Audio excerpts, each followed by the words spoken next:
They sent us into the desert to protect the doctor while he hunted a monster. At least, that was the rumor. The truth was, nobody knew what we were doing at the start.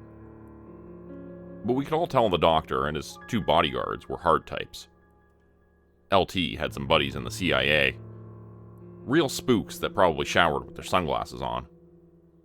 And LT told us even those guys were afraid of the doctor and the organization he worked for. If I knew then what we were in for, I would have gone AWOL. I'd hoped to leave Afghanistan in my rear view. The whole squad was sick of training local militia, violent sunshine and endless sand. Instead of heading home to the States, though, Brass gave us a send-off mission. Babysit a scientist and some goons on their trip to a small village in the northwest. The doctor was young, dark-haired and slim. He wore aviators and khakis like he was out on a nice little safari.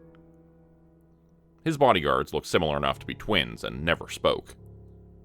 We called them Thing A and Thing B, but only when they were out of earshot. The guys were huge, and carried rifles that looked like they came out of some old episode of Buck Rogers. The target village was supposed to be hot, swarmed with AA guns. Old shit like ZUs and ZPUs. Still enough firepower that we weren't able to drop in and would have to hoof it through some rough country. "I think we're hunting Bigfoot," Showalter said, picking the last of his MRE from his teeth. LT snorted, but didn't comment. We'd stopped for lunch and to hang fire until Dr. Peters told us where we were going. He was keeping our final destination to himself. Peters wouldn't even tell us the day-to-day march until we were already moving. We were 3 days in and all sick of the thin doctor and his secrets. "We're moving like pond water out here," Donovan said. "Why don't you take the opportunity to read a book and better yourself?" I suggested. "Fitzpatrick can even teach you how to read so you can get started." Sergeant Fitzpatrick grinned. "Can't teach a rock to whistle Dixie, Private Harrison.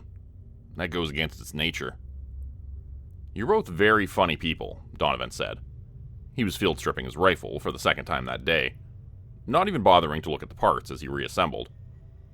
"You know, it's gonna break my big Irish heart having to pick which one of your wives I'm gonna date when we get back home." "I would suggest you choose Harrison's wife," Showalter piped in. "Haven't seen a picture of Mrs. Sergeant Fitzpatrick. I'm entirely convinced it's just Sergeant a dress. The mustache gives it away." "What if we are looking for Bigfoot?" LT said, looking out over the desert. "Or what if there really is some kind of monster out there, hiding in some forgotten corner out there in the sand?" Everybody got quiet. LT wasn't one to wag jaw. If he was given to speculating about our field op, that made me nervous. Peters walked over, map in hand. He and his goons took their break on the other side of the dune. It seemed they weren't fans of fraternizing with soldiers. "Lieutenant, I'd like you to go over the route for this afternoon," Peters said. LT nodded and went to join the doctor. The rest of us pretended not to watch their discussion. "Tell you what," Donovan said. "If they are trying to capture Bigfoot, they sure sent a nasty mofo for the job. Almost makes me pity the monkey." "Bigfoot's an ape," I said. "Bigfoot is a cryptid," Fitzpatrick corrected both of us. Donovan shrugged. "Yeah, like I said, a cryptic monkey ape." LT finished his chat with the doc and hoofed it back to us. "Mount up," he said. "We should be there in the morning. We're cutting through some Fugazi country on the way, though. Stay frosty." Showalter was dead less than an hour later. I don't know who left the trap. It could have been old hardware planted by a local tribe or government forces. It didn't matter who buried the mine. What mattered was that it actually worked. Rare enough those days. And Showalter found it. He'd taken a step off the trail to take a leak. I wasn't sure why he bothered. It was all sand and dust and the occasional brush. Showalter just said he had a shy bladder. Some of the metal must have been poking out from the desert, and that's the only reason I can think of for Showalter to kneel down. Probably for a closer look. Something set it off. The sound of the explosion rattled my teeth and made my ears ring. When they cleared, all I could hear was Showalter screaming. It was bad luck that any of us found a mine out there. Worse luck that the one of us who did was our medic. LT was the first to reach what was left of Showalter. "Showy, please, let me help you. What do we do?"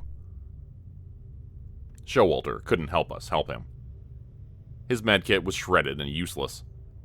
The blast tore both of his legs to pieces. From the waist down, the guy was just hamburger. Shrapnel had ripped up Showalter's guts, too. It looked like wet purple eels kept slipping out of the holes in his stomach. Showalter couldn't talk, but he could still shriek. He was so pale. "Doc, do something," Fitzpatrick yelled, grabbing Peters by the arm. I never saw Thing A and Thing B move, but they were instantly behind Sarge. Peters shook his head and they backed away. Then he pulled his arm free. "I'm not that kind of doctor, Sergeant. The best medicine for your man now comes in 9mm. LT was considering it, I could see that. We were days out into the backcountry. No medical supplies, no medic. Not much chance for a dust-off. Showalter was trying to speak, maybe to ask for help. Maybe to give LT permission to end it. Before any decision was made, the young medic's eyes became unfocused, and a wet rattle came from his throat. Then he was still. We buried him near the river where the ground was firm, and there was a little bit of green. There was a small marker, and Donovan noted on the map where Showalter was laid to rest, so we could try to recover the body later. Bad luck. Just bad luck. That's what I was thinking when we pulled back out into the field. Peters was rushing us, mumbling about a schedule. He kept giving us a dirty look the whole time we were burying Showalter. Prick. But the mission was the mission. So we went back on the trail in 20 minutes. Just bad luck about Showy. That's what I thought until a sniper tagged LT an hour later. By that point, it was starting to feel like we were cursed. The sun was going down when LT got hit. It was beautiful in the desert at night. Everything blue and purple and orange. But visibility got bad at dusk. None of us saw where the shot came from. One second LT was walking point, the next he was in the sand, a little red halo of blood already forming around his helmet. "Down," Fitzpatrick shouted. We fell into firing positions. Donovan was closest to LT. He scrambled up, grabbed the lieutenant, and pulled him into cover behind a cluster of rocks. With Showalter dead, I was backup medic. All I had was a basic kit with some field dressing, a couple doses of morphine, -2 I'd given Showy. None of that mattered. LT was dead before he hit the ground, the entry wound standing out like a third eye. The exit wound, suffice to say. There was nothing to do but bury the man. However, first we had to deal with the sniper. Peters was sitting against a rock looking unconcerned. His bodyguards were nowhere in sight. "Doc," Fitzpatrick hissed, rifle sweeping the nearby dunes. "Where are your men?" Peters smiled. "Clearing the way." There was a scream in the distance. Then Thing A and Thing B came back at a trot. Thing B was covered in blood, while Thing A held a cheap rifle, one of a million Soviet models lying around. "We're safe now," Peters said, standing up. "Bury your lieutenant quickly. If we march through the night, we should be at the village around dawn." Bad luck or a curse? Opinions in my squad were split by that point. But what else could we do? "Charlie, Mike," Fitzpatrick called out once LT was underground. "Stay steady, boys. Stay sharp." Fitz was acting squad leader. He did the best he could. I firmly believe that. It's not his fault that everything went to hell on his watch. Nobody could have predicted what happened when we found the village. And Peter's monster. We came up on the settlement just before daybreak, like the doctor predicted. It was a small town nestled between two hills next to a river. The place was beautiful. An oasis of green plants and dark soil safe within the desert. The village was also dead silent.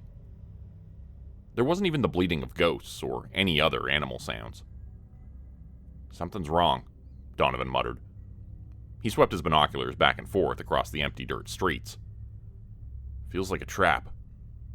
Feels like a graveyard," I muttered. Sarge shot me a hard look, but he nodded. "We'll set up over on the east side near the river," Fitzpatrick began. "Donovan, we'll leave you in an overwatch position too. Doc. Dr. Peters.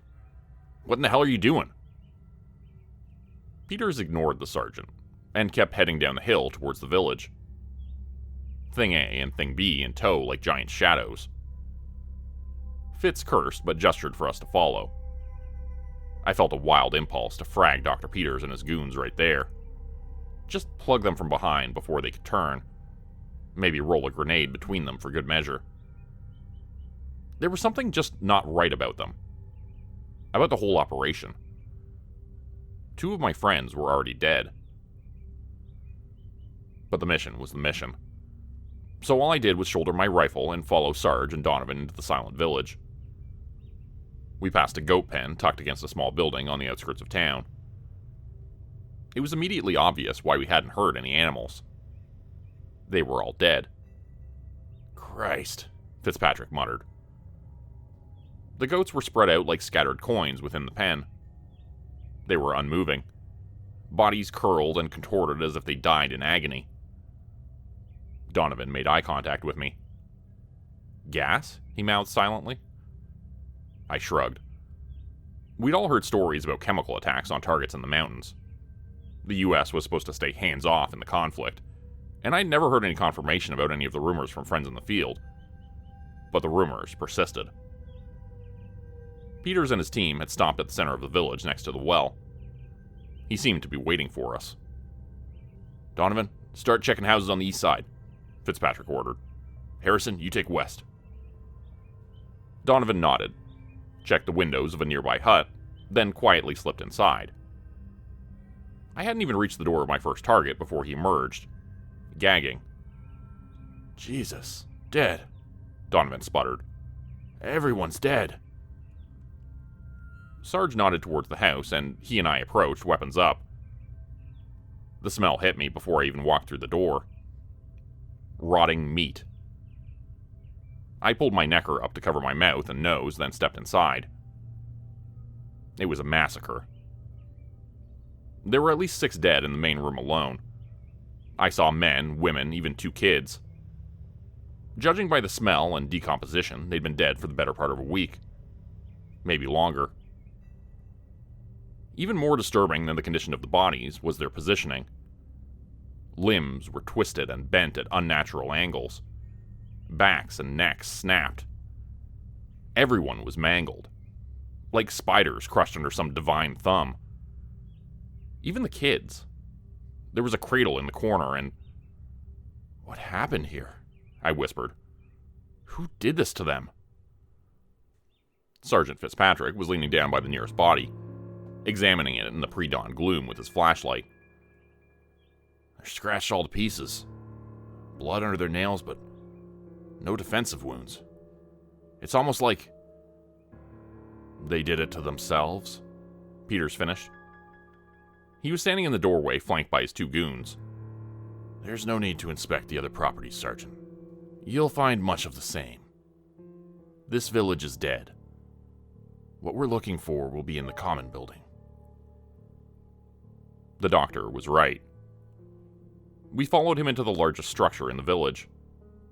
A squat mud brick and stone facility. There weren't a lot of basements in the desert, but this building had a kind of cellar carved out into the soil below. Bodies were everywhere, just as broken as the ones we'd found in the hut. "Was this a chemical attack?" Donovan demanded. Peters didn't bother turning around. "Auditory," was all he said before opening the door to the cellar. The statue sat in the middle of the small room at the end of the stairs. It was rough and gray, cracked around the eyes and neck. The figure had the appearance of a young woman with long hair, wearing a simple dress and no shoes. Time had worn away her features until only her mouth was distinguishable. Her eyes and nose were completely gone. She was smiling. "Allow me to introduce Saint Sapphira," Peter said. For the first time since I'd met him, he sounded happy. The statue opened its mouth. "What the hell?" Sarge whispered, raising his rifle. Donovan and I followed. "No," Peter shouted. "You idiots, don't provoke the object."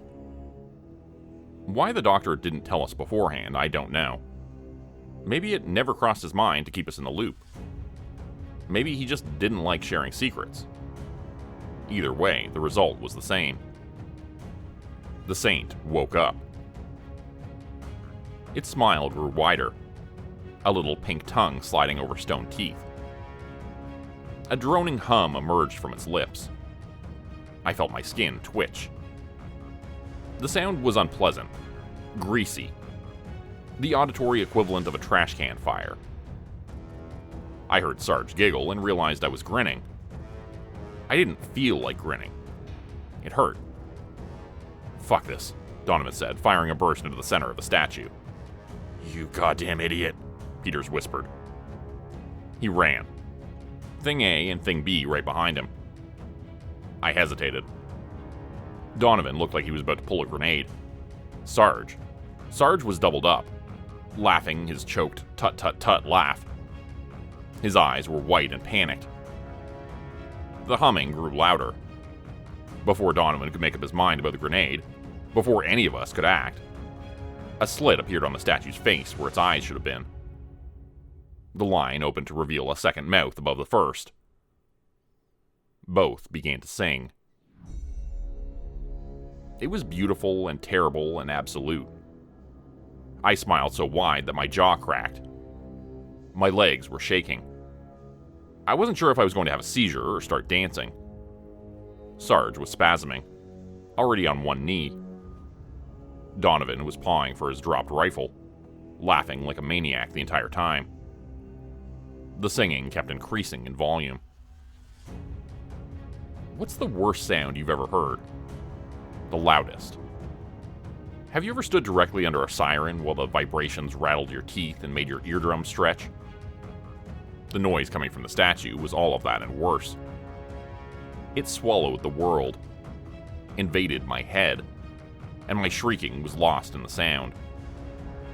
I dropped my flashlight and rifle and began to run. There was no real thought in it, I just needed to get away. Blood was gushing from my nose and I felt my eyes begin to swell. The noise. The absolute noise. After a few steps, I was on my knees. A few more and I was crawling. The structure wasn't large. I was able to drag myself out the front door. Peters and his men were standing on the street, casual as construction workers on a break. They were surrounded by a shimmer, like a heat wave coming off a summer road. I reached out for help, but none of them moved. The noise was everywhere, burning my eyes, my nerves, choking me. If I was still holding a gun, I'm sure I would have shot myself. Somehow, I managed to drag myself into the shimmer. The moment my head was inside the distortion, the noise stopped. I collapsed. It was quiet. I think I wept. I pulled myself the rest of the way inside the field with Peter and his goons. I noticed a device that looked like a wire antenna sticking up from the ground. It wasn't there when we went in, so I guessed it was what Peters was using to protect us from St. Sapphira. I shook my head clear. There was no sign of Donovan or Sarge. "We have to go back," I said. Peters didn't bother replying. I saw movement in the doorway and drew my cig. It was Donovan, crawling towards us. His face was a red mask. I think his eyes had both burst. But he kept moving. "We're right here," I yelled, stretching out my hand. "Don, come on."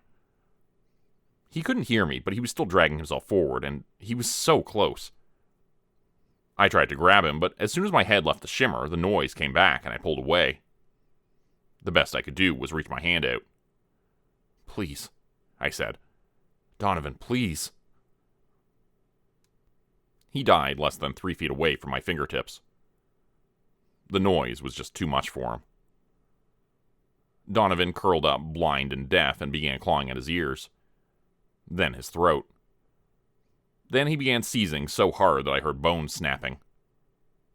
Finally, he was still. I never saw what happened to Sergeant Fitzpatrick. After Donovan died, I went a little wild. I remember demanding Peters help me look for Fitz, that he give me one of the antennas that would protect me from the object. When all he did was smirk, I remember pistol whipping him with the SIG. The look on his face. The way his nose broke under the butt of the gun. It was the best I'd felt all mission. I didn't get a chance for a second swing, though. Thing A and Thing B were on me, and they were gorilla strong. They tuned me up a little, and I blacked out for a minute.